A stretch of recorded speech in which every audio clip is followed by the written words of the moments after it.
Et il n'est pas sur le banc de touche, il est vraiment sur le terrain de vie. Et Oui. on parle de vaccination et de soignants, c'est Oui, parce que Alexis, il y a toujours cette réticence d'une partie quand même du personnel soignant à se faire vacciner, hein. Alors que l'Académie de médecine hier a plutôt recommandé justement une vaccination obligatoire pour ce personnel. Oui, alors il ne faudrait pas faire des soignants les boucs émissaires. Rappelez-vous, il y a un an, on les applaudissait au balcon, c'était les héros, ils étaient au front, hein. Nous étions en guerre au péril de leur vie, parfois sans masque, sans surblouse, sans l'équipement nécessaire pour faire le travail. Il faut rappeler que c'est une profession qui a payé cher, un lourd tribut au Covid.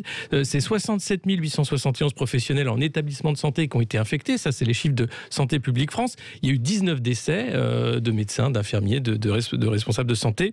Et depuis, pas grand-chose n'a été fait pour avancer. Alors, il y a eu un décret en septembre pour la reconnaissance du Covid en maladie professionnelle, mais ce décret a fait en sorte que ce soit très limitatif et très restrictif. Uniquement les formes très graves, uniquement si vous avez été en oxygénothérapie. Oui.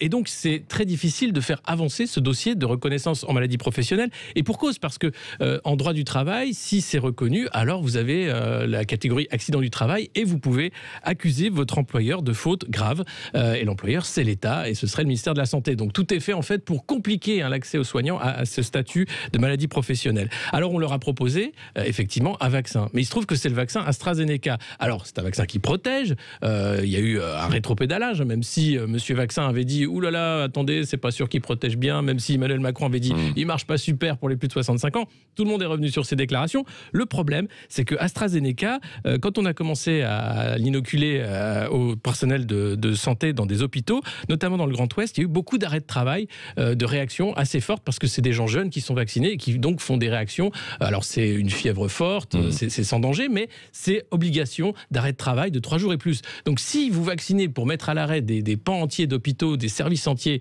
qui doivent s'arrêter, il faut revoir la stratégie vaccinale. C'est ce qui est en train d'être fait.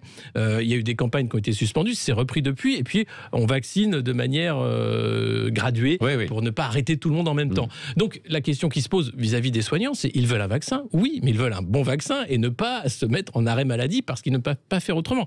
Et puis ils veulent de la clarté aussi, je pense, de la part du gouvernement, parce que pendant des mois, il n'y a eu aucune clarté de la part du gouvernement pour dire que comment faire si vous êtes malade. Est-ce que vous arrêtez? Est-ce que vous revenez au travail? Donc chacun faisait ce qu'il pouvait, par manque de personnel soignant remplaçant.